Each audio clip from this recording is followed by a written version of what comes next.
Esoterica, the podcast. Welcome to Esoterica the Podcast, where we discuss the obscure, offbeat, and unusual. I'm Chris Schultz. And I'm Aaron Christian. Today's episode is brought to us by Westworld. Discover your true calling. A world of adventure. A world of danger. A world of fantasy. A world without consequences. Without judgments. Live without limits. Westworld. A division of Delos Destinations Incorporated. Warning, these violent delights may have violent ends. Tripping over yourself over there. There's a lot to spit out all at once. I was, you're just thinking those little disclaimers, the legal disclaimers at the end of ads. So we have a guest in studio today. That's something new and exciting for us here at Esoterica the Podcast. Yes, it is. I'd like to welcome my wife, often mentioned but never heard from. Welcome to the show, Carrie. Hello, thank you for having me. So we have something also unusual that we're going to discuss today, which is probably, not that we have a lot of controversy over our shows, but we have sort of a loose definition of what esoteric is. We don't have a lot of controversies, but we did say Jar's name wrong that one time. Did. God forbid. Yeah, so actually, I think the next album that I'm doing is a French artist, and I was thinking of pulling Carrie in simply to read the titles. Good So idea. we didn't slaughter Not them. that I don't want Carrie back on, but I want to piss that guy off again. Right? I might send him a message and be like, hey, we're doing another Frenchie if you want to check it out. He's a très bien, alors. Jarre. Leave me alone, all right? I'm 21. Well, it's the I'm same not with me. cultured. I'm 48, but I learned Spanish. I didn't learn French. So how do you say fuck you in French? I don't know. Anyway, so we're taking a look at a band today that you'd really have to argue the definition of esoteric. And that band is BTS, the sensation? The biggest band in the world right The now. biggest band in the world, hailing from South Korea. And one of the reasons that we're treating it as there's a couple things going on. One, we're whores for hits. We're looking for listens. So we thought we'd try to get something a little more popular so people will listen to our show. But more importantly, I believe that BTS actually is an esoteric band insofar as that they're the biggest band in the world.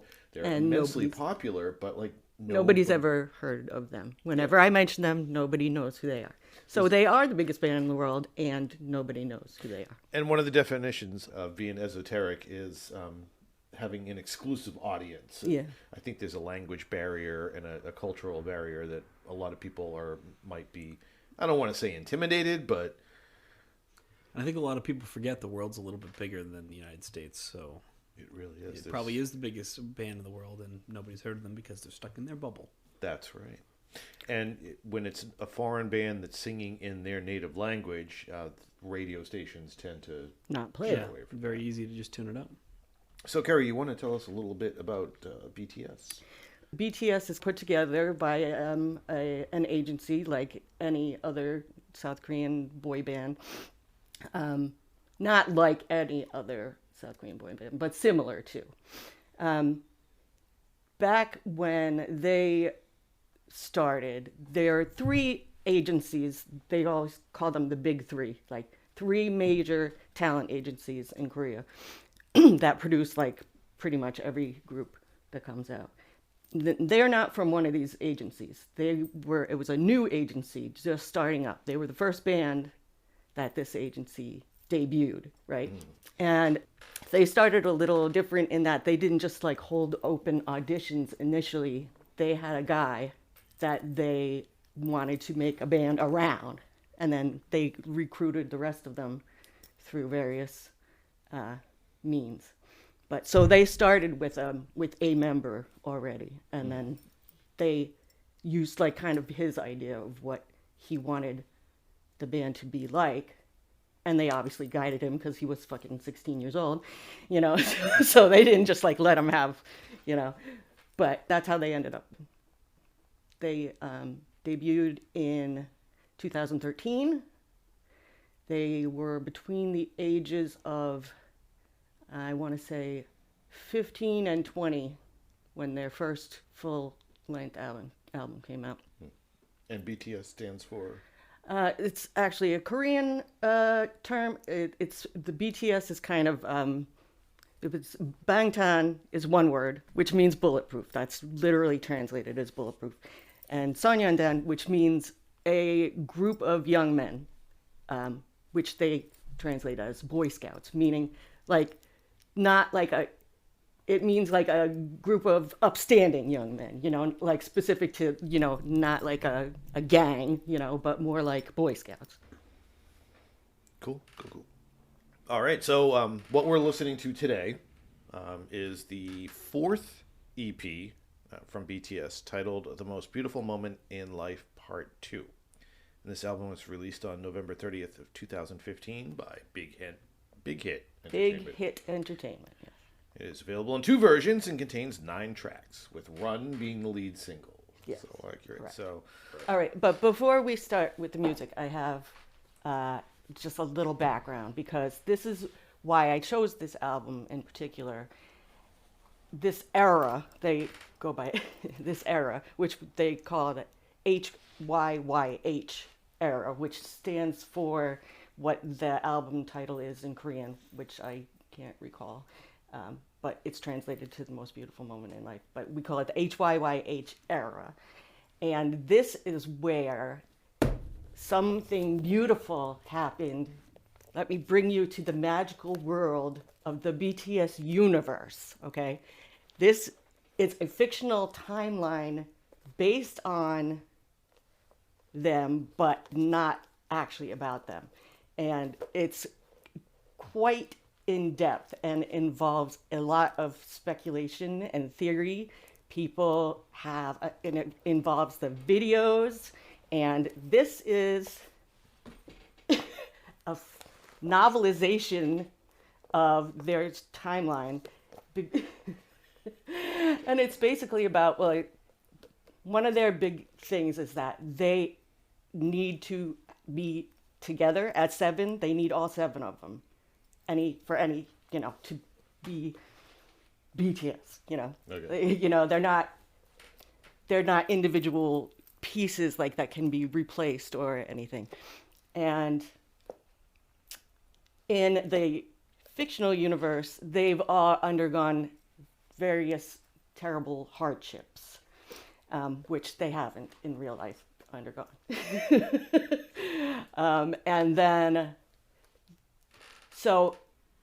And they get into trouble. When they're not together, they have hard times. When they are together, everything works out.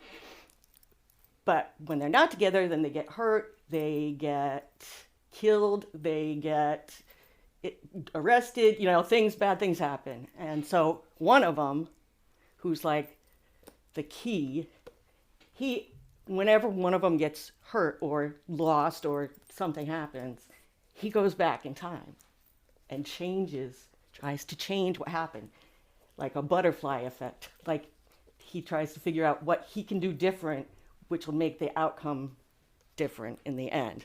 Yeah, and so you can take a look at this book while we're listening. So, shall we get into the album? Yes, please. All right, the first track is the intro, "Nevermind." You want to set that up for us? That's a rap intro, and yeah, it kind of sets the tone for the rest of the album. About what am I? Oh, okay. So it's like a lot of the theme is about youth, and trying to figure out who you are, what you mean to the world, like why you're here and how you're supposed to behave and how to be happy, to find yourself and your place in society. And so the theme of this is that, yeah, everyone is going to make mistakes. It's kind of an angry sounding song, confronting the fact, that you can't be so afraid to make a mistake that you don't do anything. Everyone's going to make mistakes. And so you got to learn how to not worry about it too much. Learn from them and grow, but don't regret them I mean, like, don't spend the rest of your life dwelling on this mistake that you made. Remember to tell yourself, never mind it. Don't worry. And don't be so frozen in fear that you don't make any progress. That's basic. All right. Let's take a listen.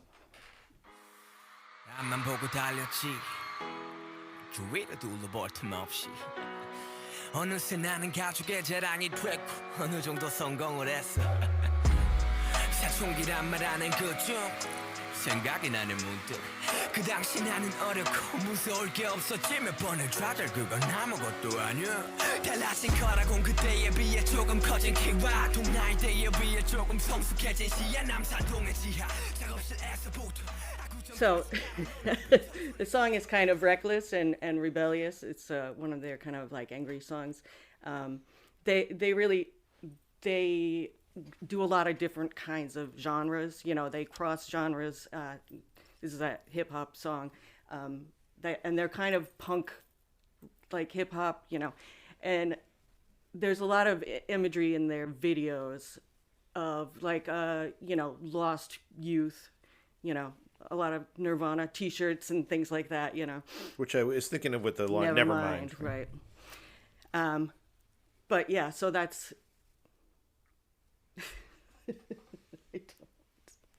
So I was on Genius while we were listening to the song, and it's kind of No hard. surprise there. Yeah, right. I didn't read any of the annotations. I was just looking at the translation, and it was kind of difficult to follow because like I'm trying to listen to the song, which is only 2 minutes long, and there's like 8 pages of lyrics. Yeah, I know. So I don't know if that was like I didn't get anything out of looking at the English translation that time. I tried in my head to like place the lyrics into the song like in English and then try and follow along, and it worked for about a solid 30 seconds before I realized we were in the chorus and I was still reading the verse. So. Yeah. Now, and I heard some English in there as well. So that is that a frequent thing with Yes. with Korean or just BTS? No, I would say with Korean bands, they do interject English on a semi-regular basis. Maybe not to the extent that BTS does. But a lot of South Korean artists are actually from different places, like not from Korea. There's a lot of Korean Americans, like people who grew up in California and moved to Seoul and who speak Korean, but they also speak English, you know. So there's a lot of, Chinese people, Thai, there's people from all kinds of places. So they're not all Korean always. Yeah. It's a melting pot. It's a melting pot. All right. Our next track is Run. You want to... Which was the lead single. This is the way also the structure, the way the albums are structured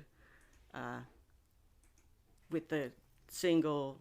There's always an intro, there's an outro, that there's stages of the album, which move along according to a sort of logic. So this is their single. And I would highly recommend watching the video at some point too. Because it gives a whole... To be honest, the song is not like one of their deepest lyrically, in that it's kind of a love song, like a sad love song. But it goes along with the theme of... What did I write? About being fragile, sort of, and self-harming sort of behaviors. That's it. It's the whole thing about the universe. Like being self-destructive. Being reckless in youth. So it's a love song. That's one of those kind of angsty love. Yeah. Okay, so let's listen to And Run. it's really catchy, too. All right. Alrighty.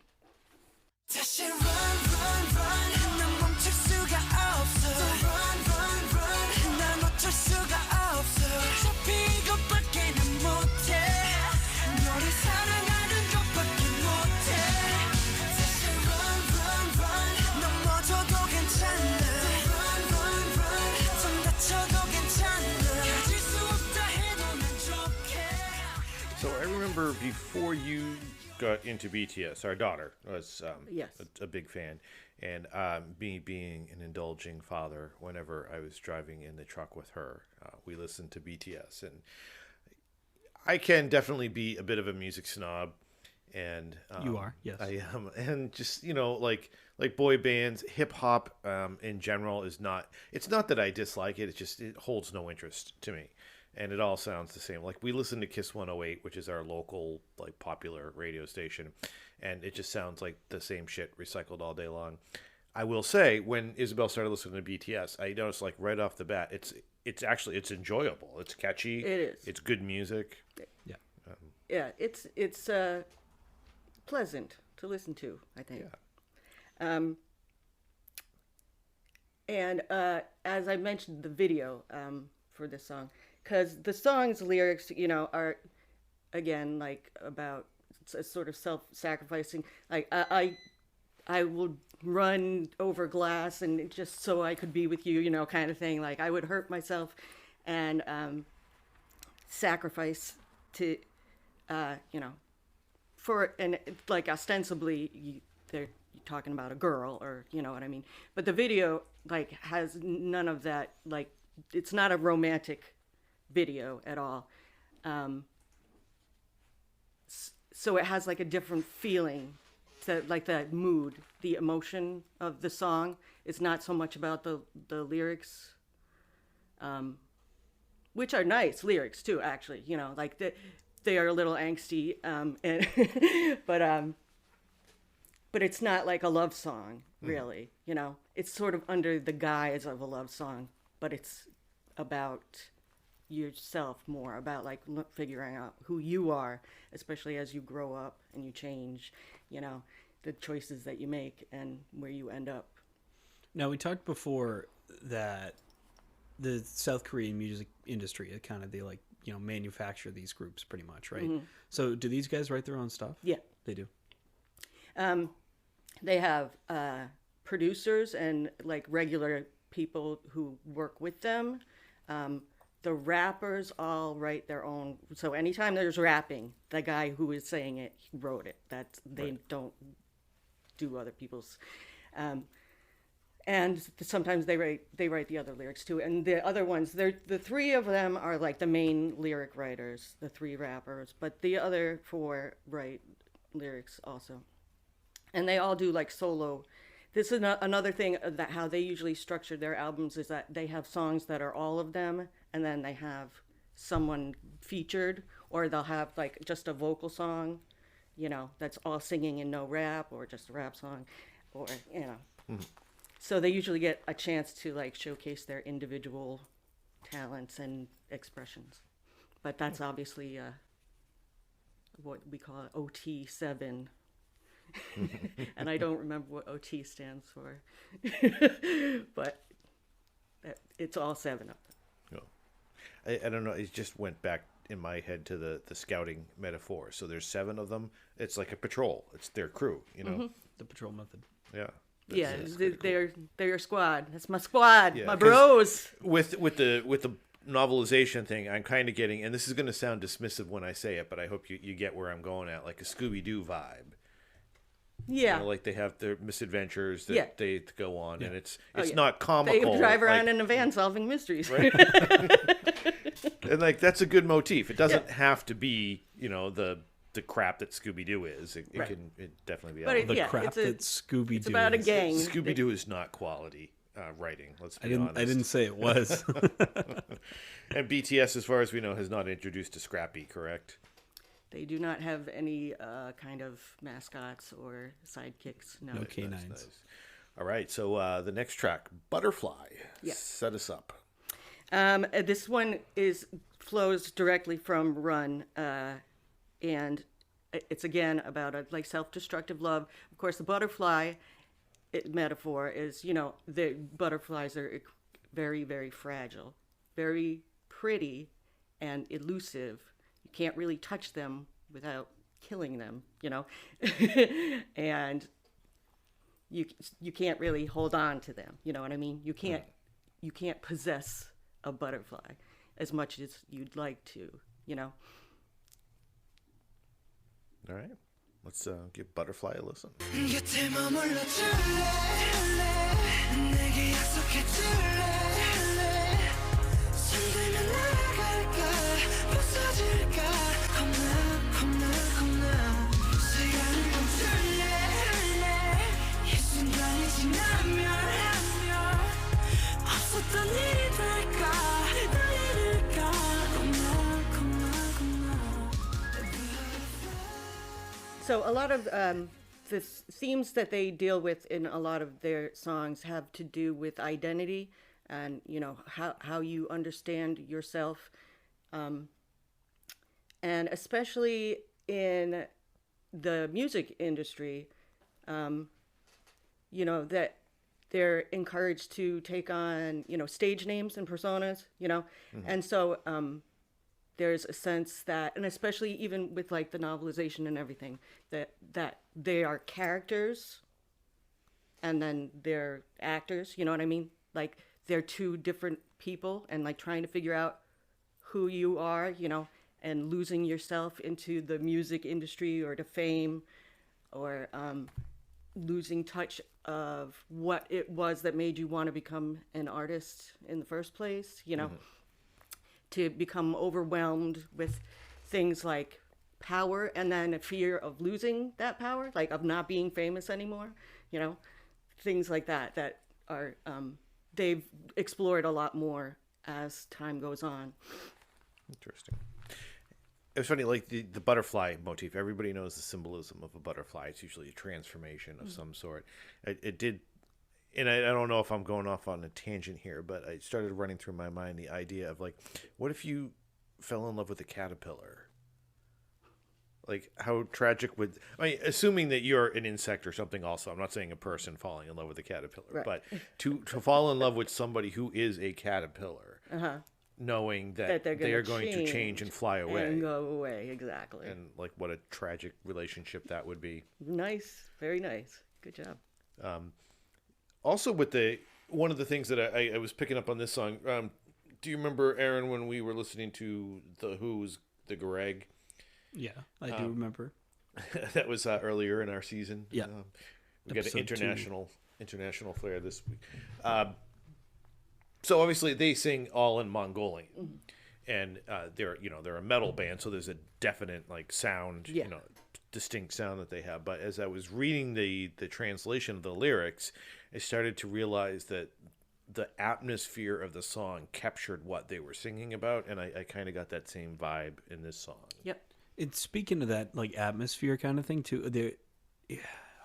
It gave me like a 90s pop vibe in a weird way. And so in a sense it was kind of like nostalgic to listen to, like it was something I've heard before, which is kind of like we talked about Nickelback, which was, I'm not trying to make that connection, but no, we talked about how a lot of people don't like Nickelback because of how familiar it is, and I think this has the opposite effect. You know, this might be one of those scenarios where, you know, there's a familiarity with it that, you know, it draws people in. So I think there's part of that with this song. Again, the genre like shifts and is kind of fluid throughout the, you know, there's different moods set by different songs. There's some of their songs sound like R&B or soul, you know, obviously hip hop, rap, pop, you know, whatever other kinds of music there are. Interesting. So the next song has got an interesting title. Yeah. Whalian 52. Correct.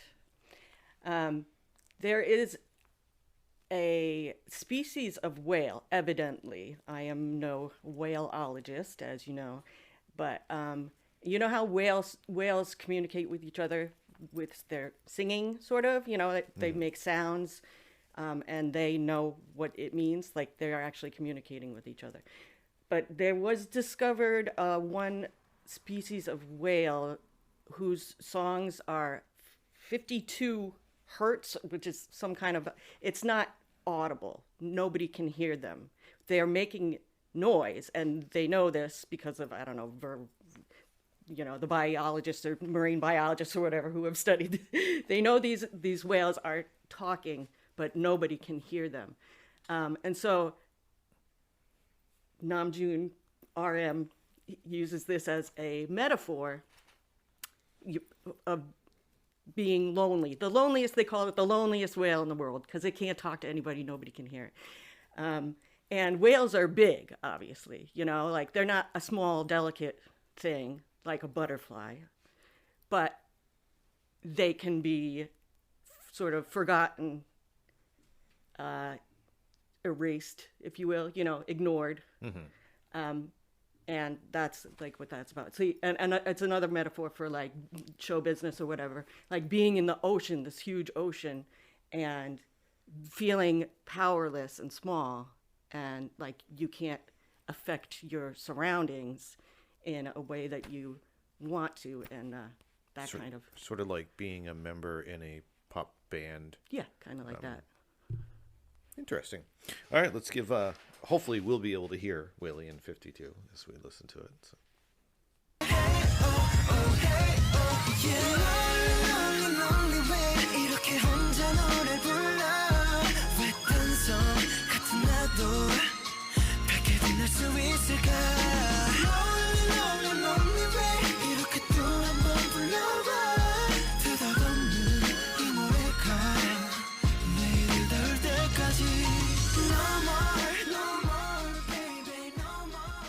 So in that song, you notice they use a lot of effects that sound sort of like undersea, you know, that sort of a whale sound of crying, you know, like. One is the what did loneliest you whale. guys think of? I kind of got the same vibe as the last song in a way. Yeah. Yeah. Well, which is not a bad thing. It's not an insult. No, and that's what I was saying about like the tracks all lead in a specific way. They're not like randomly chosen. They're, you know, they're sequenced Right. in a way that makes sense, that tells a narrative. And the next song is switching to, there's a chunk of songs in the middle that become more political or about like society, especially specific to Korea. I really dug the sound of the record. Yeah, at yeah. the- Oh, that's Suga. He always does that. He does. He'll also do like sounds of a tape player. I love that. That's one of my favorite things.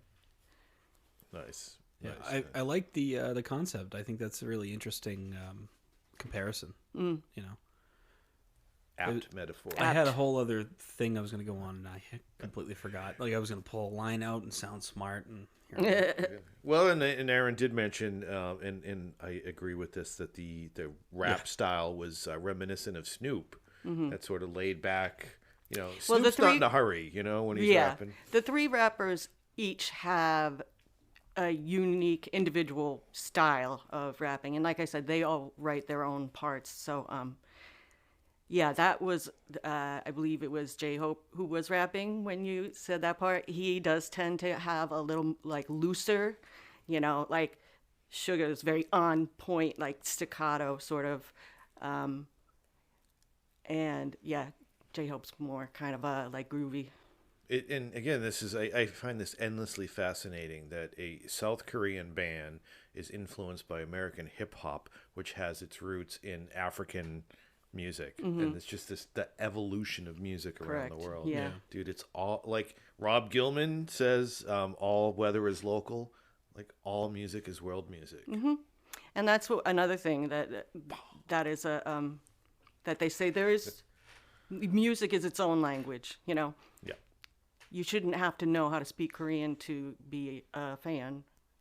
you know, there's a line here. There's a whole section. I figured out what I was going to Okay, say. cool. So we have, and I think, you know, let me just say it first. So when loneliness is the only thing that stays by my side, I become completely alone. It's rock the fill sadness. Somebody says, "Bastard, you become a celebrity." Oh, fuck that. So what? So if I'm interpreting this correctly, it's I'm still alone, even though I'm Yeah, as famous as I exactly. am. And people saying like, Right. what, you feeling sorry for yourself? Boo-hoo, you know? Yeah, Right. if I go home to your millions of dollars, and I'm sure Right. that'll comfort you. And so I find that kind of funny in terms of the people like that we've had on the show a lot of the time, because One of the questions we always ask is, how is the pandemic treating you? And they're always hesitant to say that something is bothering them, Yeah. because they don't want to come across as complaining. Exactly, even though they have all these things. But everybody goes through whatever, no matter what measure of success. So Yeah. I think there's, a relative thing there we can apply to our own experiences. Yeah, and I think the ups, like, sometimes they're a little nervous of saying something because, like I think Homer has pointed out a few times, I'm an artist. I like being in the studio. Like, this is perfect. Right. Other than the fact that 500,000 people in the United States have died, like, I couldn't ask for a better excuse to stay home, and that's okay. Well, and like Speak your these truth. guys have this was last year, 2020 was supposed to be a big year for them. They had a whole complete album came out in January, at the end of January, and they were supposed to be starting a world tour, which was sold out, huge stadiums all over the world, which was supposed to start in April, and obviously did not happen. And prior to that, they have a heavy schedule all the time. Like, they're always working. And they get burned out, like they had just gone on a vacation, like at the end of 2019. And then they were like, we're coming back better than ever, and then now they're forced to take another vacation. And then they feel bad complaining about it, because it's like, well, I've been wanting some time off, but then at the same time, then they spend time like writing songs and recording. They actually put out a second album last year because they had nothing else to do. But you also don't get that feedback from an audience. Like, there's when you perform live, especially like a stadium tour, and they put on a show. They got like fucking fireworks and everything. It's like a real energizing event. And so they haven't had that kind of positive feedback from a live audience. And they've performed like from a studio, like they've been on, the Tonight Show or whatever, but they perform on a sound stage, with no audience. And they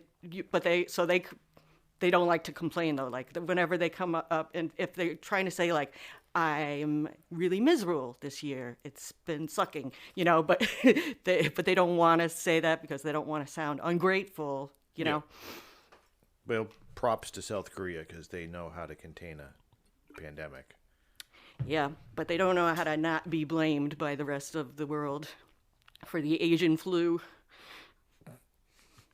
I did see somebody comment today, and I thought about going on a rant, because why is it not okay to say the Chinese virus, but it's okay to say the Africa variant or the New York City variant? I'm like, is it okay to say you're just a stupid ass? Okay. So the next song is Ma City. Yes. Wow. Yes. This and this is, like I said, very specific to South Korean culture. And again, I don't want to get into a whole history lesson, but as we know, Korea's been colonized. They haven't always been independent, They've had a lot of political unrest, wars, and what have you.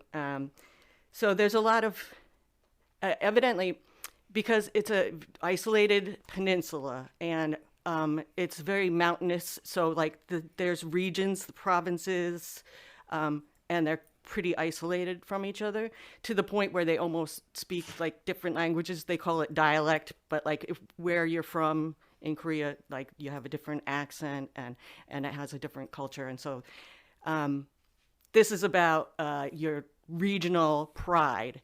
And since all 7 guys are from different parts of Korea originally, so they're kind of and they're not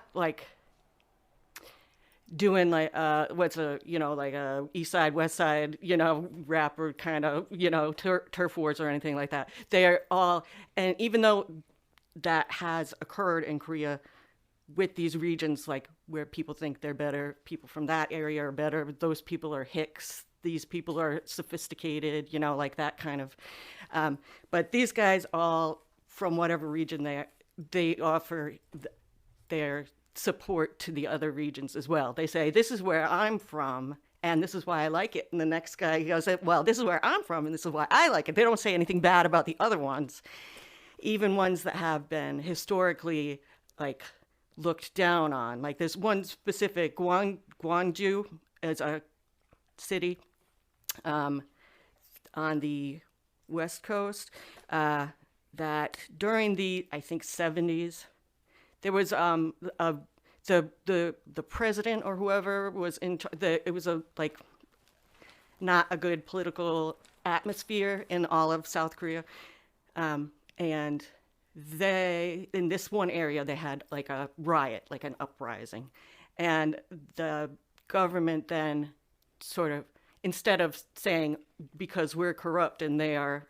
rebelling, they made it sound like that these are communists, these people who had, and people died like in these riots and stuff, but that they were connected to North Korea in some way, and that they were trying to cause an insurgence of communism in the South.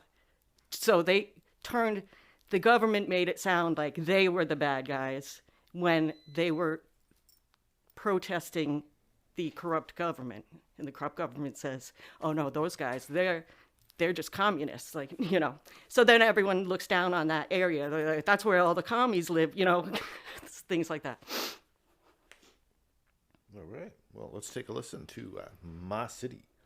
자 부산의 바다야 Say la la la la la 푸른 하늘 아래 this skyline Say la la la la la 아재들도 손을 들어 아침에도 손 흔들어 시티로 와 Come to my city 잘 봐줄게 party 널 하루 party 날 기분 city baby baby 이게 나의 city. And now, time to pay our bills. Hey, Aaron, have you heard about Anchor? No, I haven't. It's the easiest way to make a podcast. Let me explain. Is it free? As a matter of fact, it is free. It costs you no money. It comes with creation tools that allow you to record and edit your podcast. Get this, right from your phone or computer. You know, I've been looking for a place that I could distribute my podcast so it could be heard on like Spotify and Apple Podcasts. Is that something that Anchor does? Well, baby, you found it. Anchor does do that. Even better, you can make money from your podcast with no minimum listenership. You know, to me, it sounds like it's everything you need to make a podcast in one place. It is indeed. If you're listening and you've ever wanted to make a podcast, you should download the free Anchor app or go to anchor.fm and get started. I'll get right on that. We did. esotericofthepodcast.com. My favorite part of that song is who's Suga. He's from Daegu. It's not a very like high class town. It's kind of a gross, like a Detroit sort of working class. Mm-hmm. And so his line says something like, Daegu doesn't have much going for it, but now it can be famous for me because I'm from there. He's got swag, right? Hey, swing it if you got it. Right? Yep. All right, the next track is Silver Spoon. Wow, that was when I said tighten it up, that was short. I mean, I like that song. It was cool. I enjoyed there's a really good vibe here. Upbeat. Like, yeah. And like I said before, the first time I was exposed to BTS, I did not find it offensive to my ears. Like, I enjoyed listening to it, and now having some depth, like knowing what's going on, makes me appreciate it even more. Exactly. So Not so esoteric anymore. Now it's graspable. Well, this is the thing for all you people out there that are nervous about things that are esoteric. Just knock and you will be let in. So, Silver Spoon. Yes. Lay it on me, Ben. Oh, okay. This is another sort of social, political, about class structures in Korea. And especially, it kind of makes me think of, you know, Generation X. You know, in the 90s, we had a whole thing about the lack of opportunities, like upwardly mobile opportunities, like how much generations change from like the boomers, where you could graduate from college and buy a house, and you know what I mean. And then in the 90s, you know, you can have a master's degree and be working in a coffee shop, you know, and feeling like the generation that came before you didn't do you any favors, you know what I mean? And especially in Korea, like, so like these young people coming up, they're having this, not able to get a job, or, you know, just struggling. And the older generation, because in Asia, this is typical too, though, is this, you know, well, you're not working hard enough for it. That's, you know, and they're saying doesn't matter how hard you work, some people just can't get ahead. So the silver spoon is obviously a reference to, you know, being born with a silver spoon in your mouth. But the Korean title is Bepse, which is actually a kind of bird, a very small little bird. And it's based on a saying that is common in Korea that says, if Bepse tries to run like a crane or a stork, it will break its leg. It's like, don't reach beyond your means, you know. It's like, don't pretend you're a crane when you're just a little tiny bird. And they're saying, like, that's just a way to keep people down. Like, say, don't try to reach past what is yours to, you know, like, I'm not like, yeah, beyond your means. Like, if you're a poor person, then you just stay poor. Don't try to act rich. You know what I mean? Like, that's not gonna. Okay, I did not describe that well. Okay. If you want to, never mind. You're good. Never mind. Well, we'll dive in, collect your thoughts. We'll come back in on the other side. All right, let's listen to Silver Spoon.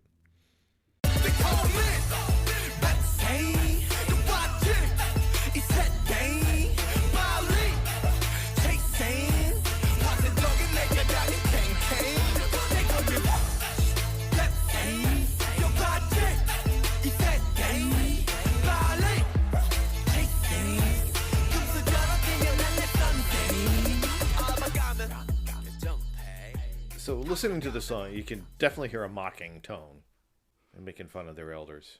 Yeah. Mm-hmm.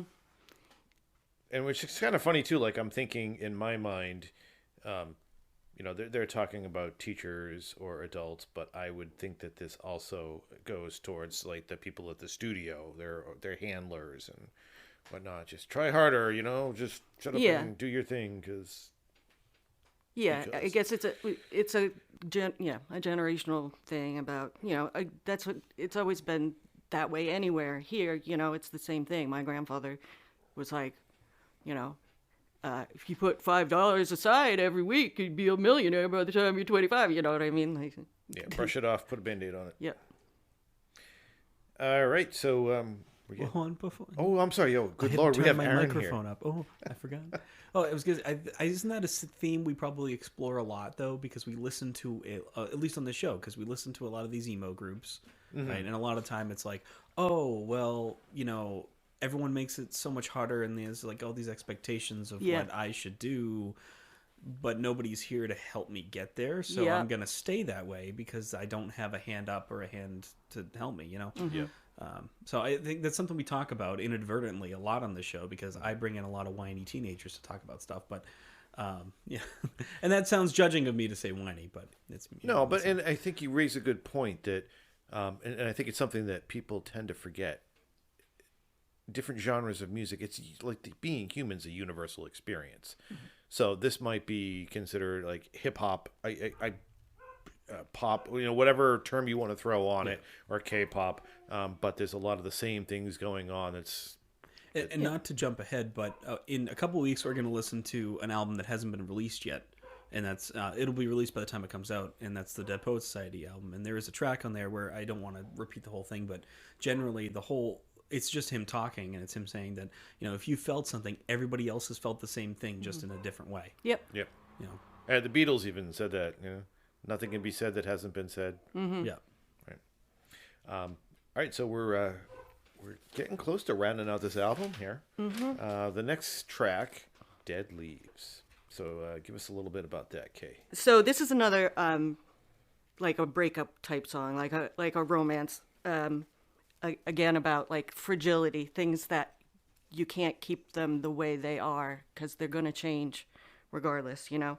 And when they call it dead leaves, it's specifically not supposed to refer to, it's sometimes translated as autumn leaves, but that's evocative of like, you know, color, and this is referring specifically to like the very end, right before winter, like that last brown dried up leaf that's just clinging to the tree limb. I see a few right outside right, the window. exactly. I'm staring at them right now. So let me it's yeah, like in a theme with butterfly too, like something that's fragile, that's not gonna last, you know.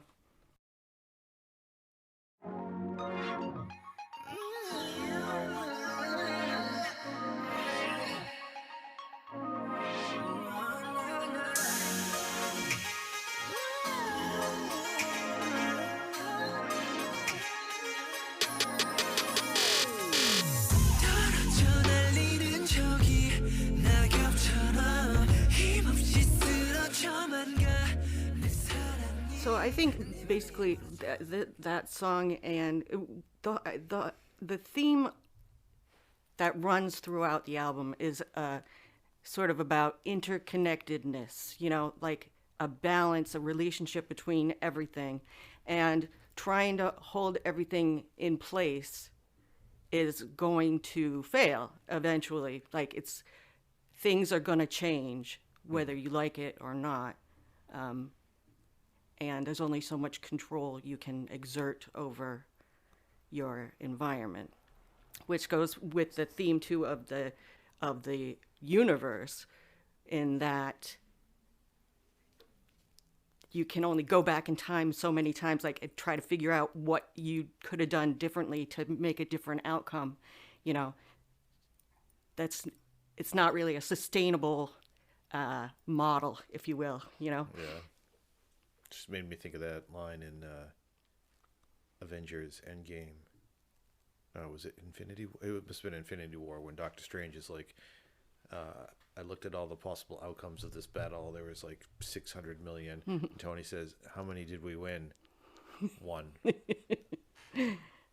So I was looking at the English translation of the lyrics, and there's one line that really kind of jumped out at me. And again, I realized going in that this is somebody interpreting. It's probably, I'm going to guess on Genius, it's probably a literal interpretation. It probably is. The lyrics, but the line is, lingering feelings hung out piece by piece like laundry. And like, that's just a great image. Like, I dig that. Yeah. They have a lot of nice imagery, poetic. I mean, I think the lyrics are elevated beyond your usual, you know, K-pop. And you know, like people always, you've heard that expression, airing your dirty laundry. Yeah. Like nobody ever criticizes somebody for airing their clean laundry, which is what people frequently do. Right? If you put your laundry on the line, you don't hang dirty laundry on the line. Am I right? Oh God, Chris. All right. Shower thoughts with Chris Schultz. Yeah, really. So on WATD the other day, Liz Raven was talking about Jack Handy. Where is this going? Jack Handy and his deep Deep thoughts. thoughts, Jack Handy. And she was like, "Oh, it's from the '80s," and I was like, "No, dear, it's from the '90s." But you know, whatevs. But Talk about Liz Raven. Yeah, that's so niche.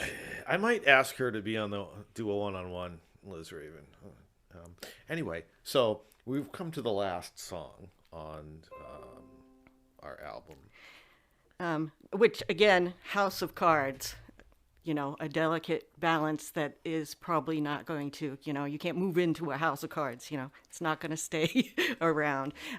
This song is interesting in that they didn't write it. It was written by their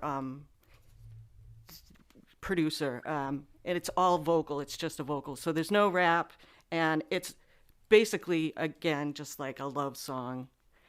But the fact that it's a house of cards, you know, it continues with the theme of, you know, just knowing that everything's kind of doomed. You know what I mean? Mm-hmm. You're in a doomed relationship, you know, and you ever get that feeling, like sometimes, like especially when there's a lot of stress in your life, that everything is just so fragile that if you move the wrong way, it's all gonna blow to hell. Yep, exactly. All right, let's take a listen to House of Cards. 더 위태로워 더 위험해 So bad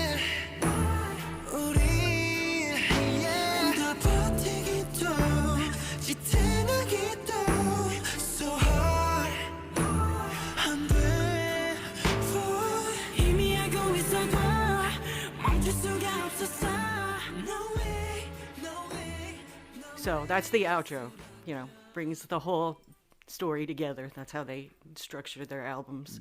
Caliente. Yes, it's it's a fan favorite, as I was saying off air earlier. It's quite popular with the ladies. And it kind of reminded me a little bit. What was that last album that we reviewed, discussed? Sorry, we don't do reviews. We don't review albums. What do you mean, like the legit last one we just did? Yeah, what was our last episode? Mr. Asylum? Mr. Asylum.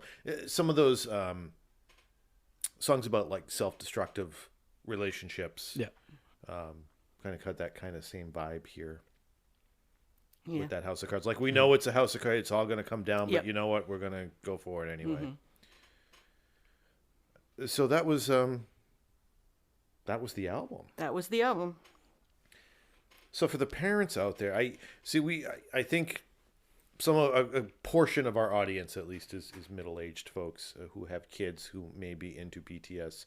So I know it's easy to be dismissive of a pop band that your kid is currently obsessed with, but as we can see, there's a lot more going on here than just 7 good-looking guys singing about love. Yeah, that's for sure. And definitely worth scratching the surface, getting at the substrate. That's another thing too about like K-pop fandom, like being a fan of music that is not in the language that you speak normally is a commitment. You know what I mean? It's not just, you don't just listen. You have to actively listen. You have to seek out translations, and so it involves more on the part of the audience than just like passive listening. Yeah, it's challenging music, but more pleasant to the ears. Yeah. Whereas the challenging music that I usually listen to is in a quiet Challenging to taste. listen to, not to understand. Well, and I think that's the interesting thing with this album. It's not us trying to decipher necessarily what's going on. We're trying to legit do literal translations and figure things out. So there's a different level of intelligence that comes with this, It's not just the emotional intelligence to understand the situations that people are going through, but the actual legitimate ability to Research and feel those emotions through a different lens. You know what I mean? So you gotta not only can you hear what they're saying by just looking at the translation, but you can feel it too. Yeah. And I think that's important to communicate. You communicate more than just through the words that you say. It's true, right? Yeah. So I can say, as being the spouse of Carrie takes not only spends a lot of time listening to BTS, but you have some BTS related pursuits. Yes, I would say that I do have some BTS related pursuits. And I had mentioned earlier, so when we originally it was a while ago that I considered adding this to our roster of albums that we would listen to. Not this particular album, but taking a look at BTS. And originally, I remember asking you if there was an expert that would be good to reach out to, and you mentioned Miss Mushi. Mrs. Mooish. Mrs. Mooish. See, I knew I would thought of that. So what she does, I guess, from what you said, is takes a literal translation of the lyrics. She dives deeper. She's totally bilingual. She reads them in Korean. And there's, Korean is written in characters, not, Roman letters. And so there's all deeper, she can pull things apart, like puns that in Korean that we wouldn't get. Like if you just translated it literally, you wouldn't understand that those two words sound the same in Korean. And that's, so, you know what I mean? She does more of like a poetic deconstructing of it. She doesn't just do a literal translation, and she points out cultural references, things like that you wouldn't know, like things that like references to things in history or popular TV shows that we wouldn't necessarily be aware of. That you also do some interpretations yourself. I don't speak Korean, but I take some of these literal, because to me, what I was trying to do, and when you just literally translate, it's just words, but it's poetry is what it should be. you know. So I'm taking what I see written, which does not sound poetic, and I'm changing it to words that I think express better what the feeling of the song is. I'm much more eloquent in writing than I am in speaking. So, but I have a page on Facebook which is called what's it called? President Kim's BTS lyric spot, and so I consult other translations like Genius or Mrs. Mooish. There's another girl who calls herself Dulcet, who's got a WordPress. She also speaks Korean and English, and so and I sort of boil them all down, like I read all the different things and then try to put it together so that it's in a poem structure again that expresses what literally is being said in a fancier way. So feel free to check that out on Facebook. All right, I'll get the links and we'll have that up on our blog. So anybody want to check out any of those resources? There'll be a lot fewer and what do you call it and that kind of thing. Well, we do have a talented audio engineer that always makes us sound more beautiful than we are. You make it sound like I know what I'm doing. I'm completely self-taught. Well, you know more than me, so you get that going. All right, so Aaron, what do we got in store for us next week? So I still need to coordinate this, but we are going to be interviewing Aaron Garcia from Pillbook on his new record El Primer Paso. I don't believe I've ever played with Pillbook, but I do know the people in and around him and, you know, the group that he's a part of. So that's kind of how we know each other. I think we're also friends on Facebook. So Cool. But that'll be a fun record. I listened to it by accident and I liked it, so we're going to listen to it. Nice. Well, I want to anybody who as you know, the general format on our show is we switch back week to week. There's something Aaron brings to the table, something I bring to the table. You know, I was listening back to our old episodes the other day. The first episode we ever did that was season 1, episode 7 is when we started going back and forth. Really? Yes. Interesting. We've evolved so much since We have. then. So for anybody who pays attention to my picks, you may want to be thankful that we went with BTS this week because it was something pleasant to listen to. My next pick coming in is going to be a little more challenging. So we have me to break it up. yeah, we got Aaron's week, and then we're going in for some sonic dissonance. Yikes. So until then, make sure you check out esotericofthepodcast.com. We'll have, again, we try to expand upon our episodes with links in our blog post. We have links to our social media. And if you want to communicate at us, that would be great. I know the BTS fans are big and vocal. So if anybody happens upon our little outfit listening to this episode, definitely please let us know what you think. And yeah, and this might be as good a time as any to mention, we've been trying to be a little more active on Reddit. Mm-hmm. And if you have an opinion or a point of view, just post it on our subreddit, Esoteric of the Podcast, right? Yes, all our episodes are on there, and the point of that is to be a discussion board because on our episodes, it's Aaron and I talking about our thoughts. Today we have Carrie here with us, and we are genuinely interested in what other people think of we discuss albums, we don't review them, and so we're not trying to sit here and say whether something's objectively good or not. The whole point is to hear the perspectives of, we have a multi-generational look at it. We also want your multi-generational look at it. Yeah, remember, you're never wrong unless you're putting a shitty annotation on Genius. Then you're wrong. Then you're wrong. Other than that, it's all open. So, until next week. Stay esoteric.